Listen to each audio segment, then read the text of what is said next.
નગર demolition મામલે તંત્ર હરકતમાં આવ્યું છે। હાઈકોર્ટની ફટકાર બાદ સુરત મહાનગરપાલિકા હરકતમાં આવ્યું। Central zone in-charge assistant municipal commissioner DD પટેલે આદેશ કર્યો। વૈકલ્પિક વસવાટની વ્યવસ્થાનો આદેશ અપાયો છે। નાસિરનગરના અસરગ્રસ્તોને હંગામી ધોરણે ભરીમાતા કોમ્યુનિટી હોલમાં રખાશે। કોમ્યુનિટી હોલમાં વીજળી, પાણી અને પંખા, લાઇટ અને શૌચાલયની સુવિધા જે છે એ ઉપલબ્ધ કરાવાશે। અસરગ્રસ્ત પરિવારોને તાત્કાલિક ભરીમાતા કોમ્યુનિટી હોલમાં શિફ્ટ કરવાની તંત્રને સૂચના અપાઈ છે।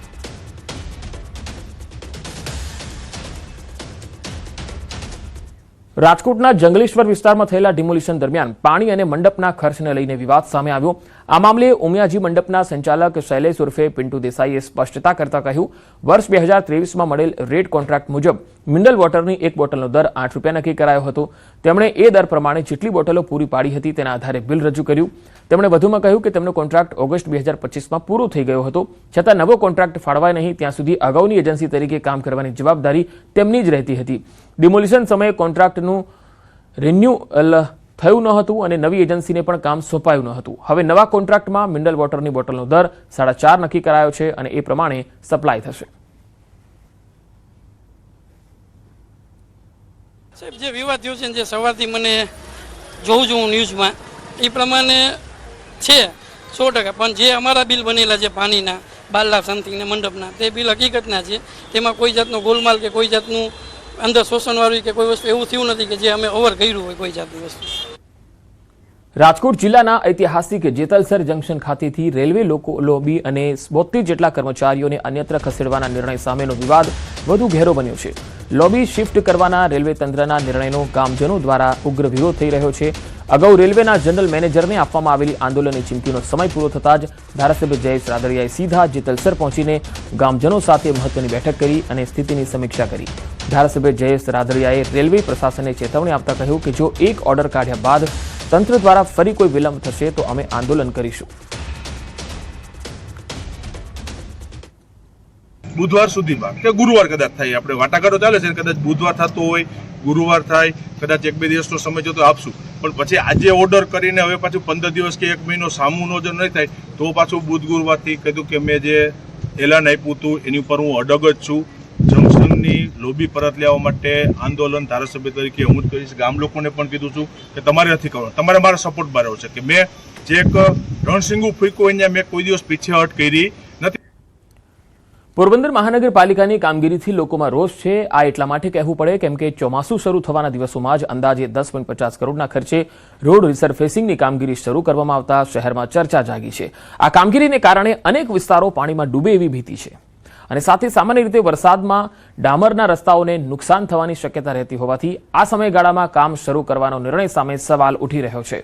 વોર્ડ નંબર 2 સિવાય શહેરના અન્ય વોર્ડોમાં રોડનું કામ ચાલી રહ્યું છે।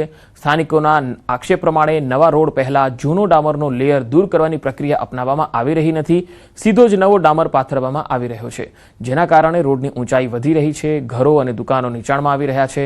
સ્થાનિકોમાં એવી ચિંતા છે કે ચોમાસા દરમિયાન વરસાદી પાણી ઘરો અને દુકાનોમાં ઘૂસી શકે છે, જેના કારણે નુકસાનની શક્યતા છે। દુકાનથી લેવલ સ્થિતિમાં વાત કરું છું ઊંચું થઈ ગયું એટલે પાણીનો નિકાસ હોય છે। છાયાનો ગમ પાણીનું જે રંગનો નિકાસનો અત્યારે રસ્તો ગોઠવી લીધો। આ સિટીમાં થવાનું છે, આ જ પ્રશ્ન સિટીમાં થવાનું છે। ચોમાસા ઉપર બધાને ઘરમાં પાણી આવી જવાનું છે। રાજીનગર જે કંઈ હતું ને એ પોરબંદર સિટીમાં આવી જવાનું છે। આ સ્થિતિ થવાનું છે। પાણીનો નિકાલનો રસ્તો હતો, ઘરમાંથી પાણી નીકળે તો એ પછી ઘરમાં આવવાનું છે। એટલે રસ્તો એટલા ઊંચા થઈ ગયા કે કોઈ એનો નિકાલનો કોઈ રસ્તો નથી। તો બીજી તરફ મનપા અધિકારીઓ કામગીરી નિયમ પ્રમાણે થઈ રહી હોવાનું જણાવે છે। સ્થળ પરની સ્થિતિને લઈને લોકોમાં અસંતોષ છે। સ્થાનિકો દ્વારા એવો પણ આરોપ છે કે ચોમાસામાં રસ્તાઓને નુકસાન થયા બાદ ફરી નવા ટેન્ડર બહાર પાડવાની સ્થિતિ સર્જાઈ શકે છે, જેનાથી સરકારી નાણાંનો પણ વ્યય થઈ રહ્યો છે। હવે આ સમગ્ર મામલે મહાનગરપાલિકા લોકોની ચિંતાઓને ધ્યાનમાં લે છે કે કેમ એ જોવું રહ્યું। ચોમાસું ચાલુ થશે એટલે કોઈ પણ પ્રકારનું ડામર કામ નહીં કરવામાં આવે, છતાં જે ડામરની સરફેસ કરવામાં આવે છે એની ઉપર આપણે ડામર સ્પ્રે કરી અને સીલ કરીએ છીએ। આવી રીતે સીલ કરવાથી એમાં જે પાણી અંદર જતું હોય અટકે છે અને જે રસ્તાની જે છે ક્વોલિટી સુધરે છે। એટલે આપણે દરેક જગ્યાએ અત્યારે આ જે સ્પ્રે કરવાની કામગીરી પણ ચાલુ છે। વિશ્વ ડ્રગ્સ ડે નિમિત્તે સુરતમાં અનોખો નશામુક્તિ કાર્યક્રમ યોજાયો। આ કાર્યક્રમમાં શક્તિશાળી ખેલાડી રાકેશ સૈનીએ દાંતના બળે એક સાથે 8 કાર અંદાજે 100 મીટર સુધી ખેંચી વિશ્વ વિક્રમનો દાવો કર્યો। આ સિદ્ધિ માટે હવે ગિનીઝ વર્લ્ડ રેકોર્ડમાં અરજી કરાશે. ઉધના મગદલા રોડ પર યુથ નેશને આ કાર્યક્રમનું આયોજન કર્યું હતું. કાર્યક્રમમાં ઝુંબા, મ્યુઝિકલ બેન્ડ અને ફિટનેસ પ્રવૃત્તિઓ સાથે નશામુક્તિનો સંદેશ અપાયો. મોટી સંખ્યામાં યુવાનો અને નાગરિકોએ ભાગ લઈ નશામુક્ત સમાજ માટે સંકલ્પ લીધો.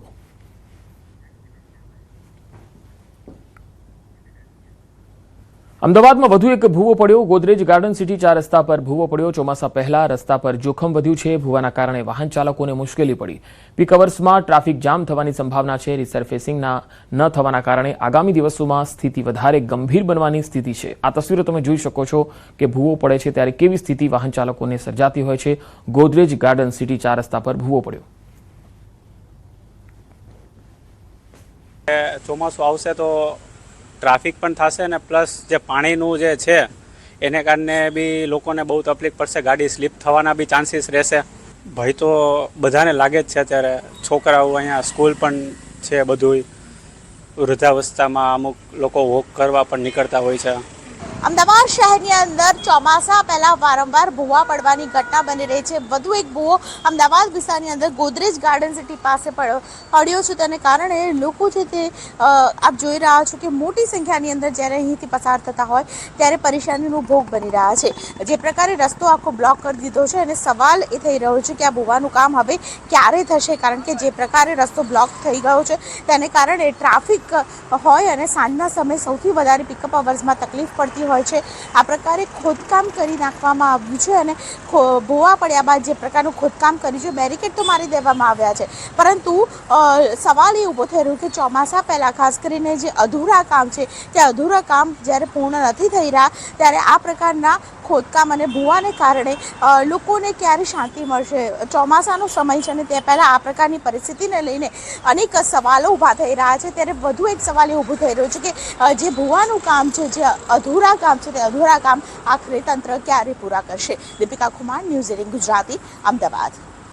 તો ગોદરેજ ગાર્ડન સિટી પરનો આ ભૂવો વાહન ચાલકોને મુશ્કેલી આપી રહ્યો છે. ચોમાસા પહેલા રસ્તા પર જોખમ વધી રહ્યા છે. માત્ર એક રસ્તો નહીં, અમદાવાદમાં તમે અનેક ઠેકાણે આવા બેરિકેડ લગાવેલા જોયા હશે. બોપલમાં પણ તમે જશો તો ત્યાં પણ જોગણી માતાના મંદિરથી નોર્થ બોપલ ફાટકવાળો રસ્તો છે, ત્યાં પણ આવા 2 કે 3 બેરિકેડ લગાવેલા છે.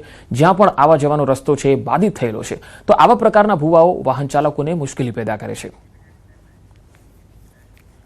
છોટાઉદેપુર જિલ્લાના ડુંગરાળ અને અંતરિયાળ વિસ્તારોમાં પીવાના પાણીની સમસ્યા છે. સરકાર દ્વારા આશરે 72 કરોડ રૂપિયાના ખર્ચે અમલમાં મુકાયેલ પાણી પુરવઠા યોજના આજે પણ અનેક ગામોમાં અધૂરી છે. નસવાડી તાલુકાના 72 અને કવાંટ તાલુકાના 2 ગામોને આવરી લેતી આ યોજના 2020માં શરૂ થઈ હતી અને 2022માં પૂર્ણ થવાની હતી, પરંતુ સમય મર્યાદા પૂર્ણ થયા બાદ પણ માત્ર 50 ગામોમાં જ પાણી પહોંચ્યું છે. નાલંદા સહિતના અનેક ગામોમાં લોકો આજે પણ પીવાના પાણી માટે વલખા મારે છે. ગામમાં બોરવેલ સુકાઈ ગયા છે, જ્યારે સરકારી શાળામાં વિદ્યાર્થીઓને બહારથી પાણી લાવવું પડે છે. ગામજનોનો આરોપ છે કે કરોડોના ખર્ચે ટાંકી અને અન્ય માળખાકીય સુવિધાઓ ઊભી કરાઈ છે, છતાં આજ દિન સુધી પાણીનો એક ટીપોય મળ્યું નથી. જવાબદાર અધિકારીઓએ કેમેરા સામે કંઈ જ કહેવાનો ઇનકાર કર્યો, જેથી લોકોમાં પણ રોષ છે. પણ અહીંયા અમારે એક બોરની સુવિધા છે, નથી એવું નથી, પણ એમાં પાણી તો નથી. પાણી અત્યારે મને બધાને પીવા પૂરતું કદાચ થોડું થોડું થાય, પણ અમારે જે કપડાં ધોવા હોય, પછી ઢોર ઢાકને પાણી પાવું હોય તો અમારે બહુ મોટી મુસીબત છે. અને અમારી શાળામાં પાણીની સમસ્યા છે, તો પાણીની વ્યવસ્થા કરી આપવામાં આવે તો અમારા બાળકોને પાણી પીવાની ને એવી સારી સુવિધા મળી રહે એમ. હવે કુપા યોજનાનું ટાંકી પણ છે, સંપ પણ છે અને લાઈનો પણ ડાબી છે, પણ પાણી આવતું નથી. ચાલુ થવું જોઈએ કુપા યોજનાનું પાણી. ખરેખર અમે જોયું ત્યારે સરકારે 72 કરોડ રૂપિયાની કુપા યોજના બનાવી અને 72 ગામ માટે પાણીની સુવિધા આપવા માટે એ લોકોએ કીધું, પણ અહીંયા તો ખરેખર અમે જોયું ગામડે ગામડે એ લોકોએ સંપ બનાવેલા છે અને ત્યાંથી પાણીની અંદર એ લોકો ટાંકાની અંદર એ પાણી છોડે છે. તો ગામના અનેક બોરવેલ સુકાઈ ગયા છે. ડુંગરાળ અને અંતરિયાળ વિસ્તારોમાં પાણીની સમસ્યા છે.